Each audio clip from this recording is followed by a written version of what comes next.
ሰላም ጤና ይስጥልን የቻናላችን ተከታታዮች ኤምኤም ሚዲያ ወቅታዊ የሆኑ የሀገር ውስጥና የውጭ ታማኝ መረጃዎችን ዘውትር ወደ እናንተ ያደርሳል። እንደተለመደው ዛሬ ሰኔ 3 2018 ዓ.ም የተሰሙ ወቅታዊ የሀገር ውስጥና የውጭ መረጃዎችን ይዘን ቀርበናል። በ2018 ሀገራዊ ምርጫ ማን አሸነፈ?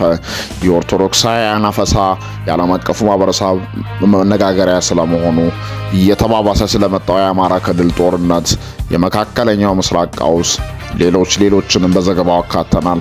ከኛው ጋር ከሆናችሁ በዝርዝር ትሰሙታላችሁ። ለእናንተ ለቤተሰቦቹ ታማኝ የመረጃ ምንጭ ለመሆን ቆርጦ የተነሳውን ቻናላችንን ሰብስክራይብ፣ ሼር፣ ላይክ በማድረግ ቤተሰብ መሆኑ እንዳይረሳ እያልን ወደ ዕለቱ መረጃዎች እንሸጋገራለን። የኢትዮጵያ ብሔራዊ ምርጫ ቦርድ ግንቦት 24 ቀን 2018 ዓ.ም የተካሄደውን ሰባተኛውን ሀገራዊ ምርጫ ተከትሎ የድምጽ ቆጠራቸው የተጠናቀቁ የምርጫ ክልሎችን ይፋዊ ውጤት ማጽደቅ ጀምረዋል። ይህ የምርጫ ሂደት በጦርነትና አለመረጋጋት በነበሩባቸው አካባቢዎች በተለይም በወታደራዊ ካምፖችና በተፈናቃዮች መጠለያ ጣቢያዎች ውስጥ የነበሩ ልዩ የምርጫ ጣቢያዎችን ያካተተ ቢሆንም ከተቃዋሚ ፓርቲዎች የሚነሱ የቅሬታ ድምጾች ሂደት ላይ የራሳቸው ተጽዕኖ ማሳረፋቸው አልቀረም። ይህ በእንዲህ እንዳለ መንግስት ለሚቀጥለው 2019 ዓ.ም በጀት የሚሆን 2.3 ትሪሊዮን ብር በላይ የፌዴራል በጀት ረቂቅ አጽድቆ ለሕዝብ ተወካዮች ምክር ቤት መርቷል። ይህ እጅግ ከፍተኛ የሆነ በጀት ሀገሪቱ በአሁኑ ወቅት ካለባት ከፍተኛ ኢኮኖሚ ጫናና የማክሮ ኢኮኖሚ ማሻሻያ ፍላጎት ጋር የተያያዘ ነው ተብሏል። በሌላ መረጃ በአሁኑ ወቅት ይበልጥ አሳሳቢ እየሆነ የመጣው ክስተት ከሱዳን ጋር በሚያገናኘው የድንበር ቀጠና ላይ የተከሰተው የጸጥታ መበላሸት ነው። የሱዳን ጦር ኃይል ከኢትዮጵያ ጋር በምትካለለው ስልታዊቷ የኩርሙክ የድንበር ላይ የድሮን ጥቃት በከፍተኛ ሁኔታ ማጠናከሩን ተከትሎ የዓለም አቀፉ ስደተኞች ድርጅት IOM የእርዳታ ሰራተኞችና ንጹሃን ዜጎች ሰለባ ሆነዋል። ከዚሁ የሱዳን የእርስ በርስ ጦርነት ጋር ተያይዞ በትግራይ ክልል ተቃዋሚ ፓርቲዎችና በህወሓት መካከል የትግራይ ተዋጊዎች ወደ ሱዳን ጦርነት እየተላኩ ነው በሚል የተፈጠረው የቃላት ጦርነት በሰሜናዊ የሀገሪቱ ክፍል ያለውን የፖለቲካ ውጥረት ይበልጥ አክርሮታል። ዛሬ በተሰማ ሌላ ዜና በአማራ ክልል በዋግምራ ብሔረሰብ አስተዳደር ዞን የተከሰተው አዲስ ወታደራዊ እንቅስቃሴ የጸጥታ ቀውሱን ሌላ ገጽታ የሚያሳይ ነው።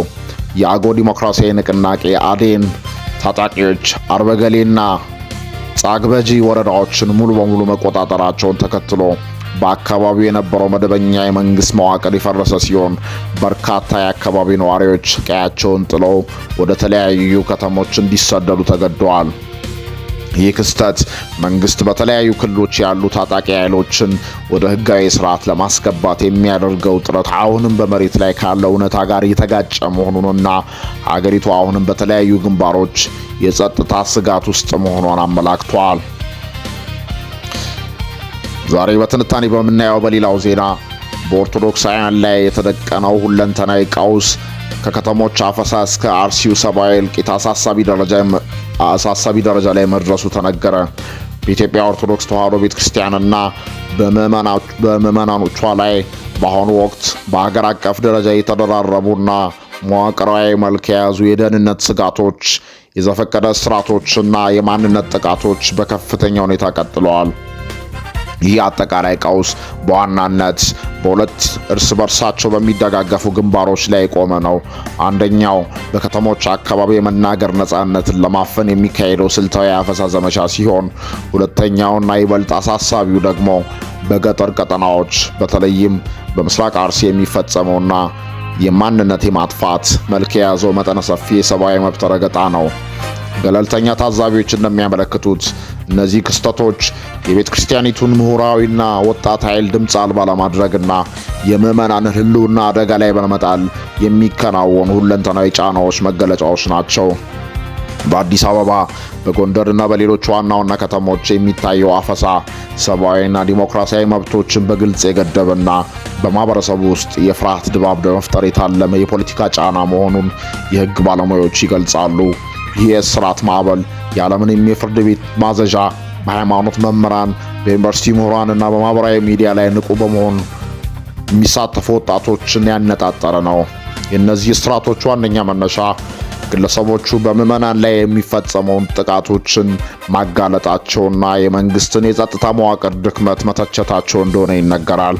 ታዋቂ ምሁራንና የሃይማኖት ሊቃውንት ከባለስልጣናት ይፋዊ ክስ ሳይመሰረትባቸው በቁጥጥር ስር ውለው ይገኛሉ። ይህ አይነቱ እርምጃ የቤተ ክርስቲያኒቱን ይፋዊ የቅሬታ ድምፅ አስቀድሞ ለማክሸፍ ማህበረሰባዊ መሪነትን ለማዳከምና የመከላከል አቅምን ለማጥፋት የሚደረግ ስልታዊ አካሄድ ተደርጎ በሰፊው ይተቻል። በሌላ በኩል በኦሮሚያ ክልል ምስራቅ አርሲ ዞን በተለይም በአሰኮ፣ ሸርካ፣ መርቲና ሆንቆሎ ዋቤ ወረዳዎች የሚታየው ሁኔታ ከአፈሳ የላቀና ንጹሃን ዜጎች ከቀያቸው የማፈናቀልና የማጥፋት መልክ የያዘ እጅግ አሰቃቂ ክስተት ሆኗል። በአካባቢው የሚንቀሳቀሱ ታጣቂ ኃይሎች የኦርቶዶክስ ተዋሕዶ ሃይማኖት ተከታዮችን ብቻ ለይቶ በማጥቃት ላይ ያተኮረ ተከታታይ ግድያ፣ የቤት ማቃጠልና የሀብት ዘረፋ በመፈጸም ላይ ናቸው። የዚህ ጥቃት ዋነኛ መገለጫዎች ንጹሃን አርሶ አደሮች፣ ሴቶችና ህፃናት ከቤታቸው የተጎተቱ መጥተው በጥይት መደፋታቸውና ከአንድ ምዕተ ዓመት በላይ ዕድሜ ያስቆጠሩ ታሪካዊ ቤተ ክርስቲያናት እንደ ተሌታ ቅዱስ ገብርኤል ያሉ ሙሉ በሙሉ በእሳት እንዲጋዩ መደረጋቸው ነው። ይህ ቀውስ በሺዎች የሚቆጠሩ ሰዎችን ያለ መጠለያ፣ ምግብና ሕክምና ለከፍተኛ ሰብአዊ ቀውስ የዳረገ ሲሆን ተፈናቃዮቹ በአቅራቢያው በሚገኙ ጫካዎችና ከተሞች ተጠልለው አስቸኳይ እርዳታ ጥሪ እያቀረቡ ይገኛሉ። በአጠቃላይ አሁን ያለው ሁኔታ በቤተ ክርስቲያኒቱ አስተዳደራዊ መዋቅርና በምዕመናን አካላዊ ደህንነት ላይ የተደቀነ ትልቅ አገራዊ ፈተና ሆኖ ቀጥሏል። የኢትዮጵያ እስልምና ጉዳዮች ጠቅላይ ምክር ቤትን ጨምሮ ሌሎች የሃይማኖት ተቋማት ድርጊቱ በጋራ ቢያወግዙትም በመሬት ላይ ያለው ተግባራዊ ጥበቃ አሁንም ደካማ ነው ተብሏል። በከተሞች ያለው አፈሳ ምዕመናንን እንዳይናገሩ አፋቸውን ሲይዝ፣ በገጠር ያለው ጥቃት ደግሞ ሕይወታቸውንና ንብረታቸውን እየቀማ በመሆኑ ይህ የተደራረበ ጫና በአስቸኳይ በገለልተኛ አካል ተመርምሮ ዘላቂ መፍትሄ ካልተበጀለት የአገሪቱን ማህበራዊ ትስስር ሰላም ሙሉ በሙሉ ሊያፈርስ የሚችል ትልቅ አደጋ ይዞ መጥቷል። ከውጭ ወዳገኘናቸው መረጃዎች ስንሸጋገር ዛሬ ሰኔ 3 ቀን 2018 ዓ.ም በዓለም አቀፍ ደረጃ የተመዘገቡ ዋና ዋና መረጃዎችን እነሆ። በመካከለኛው ምስራቅ በአሜሪካና በኢራን መካከል ያለው ውጥረት ወደ ቀጥታ ወታደራዊ ግጭት እየተሸጋገረ ሲሆን የአሜሪካ ወታደራዊ ሄሊኮፕተር በሆርሙዝ ወሽመጥ አቅራቢያ በኢራን ድሮን መመታቷን ተከትሎ አሜሪካ በደቡባዊ ኢራን የራዳርና የአየር መከላከያ ጣቢያዎች ላይ መጠነ ሰፊ የአየር ድብደባ ፈጽማለች። ፕሬዚዳንት ዶናልድ ትራምፕ ኢራን ዋጋዋን ትከፍላለች ማለታቸውን ተከትሎ ኢራን በበኩሏ በአጎራባች ሀገራት በሚገኙ የአሜሪካን የጦር ሰፈሮች ላይ ሚሳኤልና የድሮን ጥቃቶችን በመሰንዘር አጸፋዊ እርምጃ የወሰደች ሲሆን የተባበሩት መንግስታት ድርጅት ግጭቱ ወደ ሙሉ ጦርነት እንዳያመራት ስጋቱን ገልጿል። በሌላ መረጃ በአውሮፓ ፖለቲካ ውስጥ ለዓመታት ሲጠበቅ የነበረው የፈረንሳይና የጀርመን የጋራ ተዋጊ ጀት ፕሮጀክት FCAS በኢንዱስትሪ አጋሮች አለመስማማት ምክንያት ሙሉ በሙሉ መፍረሱ በይፋ ተረጋግጧል። ይህ በእንዲህ እንዳለ የአውሮፓ ህብረት የሩሲያን የጦርነት አቅም ለማዳከም ያለመውንና ለመጀመሪያ ጊዜ ከሩሲያ ጋር ግንኙነት ያላቸውን የህንድ ኩባንያዎችን ያካተተውን 21ኛውን የማዕቀብ ፓኬጅ ይፋ አድርጓል። ይህም በሩሲያ የኃይል የባንክና የክሪፕቶ ምንዛሪ ዘርፎች ላይ ያነጣጠረ ነው ተብሏል። ለዛሬ ያዝናቸው መረጃዎች እኚህን ይመስሉ ነበር። ከኛው ጋር ስለነበራችሁ እናመሰግናለን። መልካም ጊዜ፣ መልካም ቆይታ።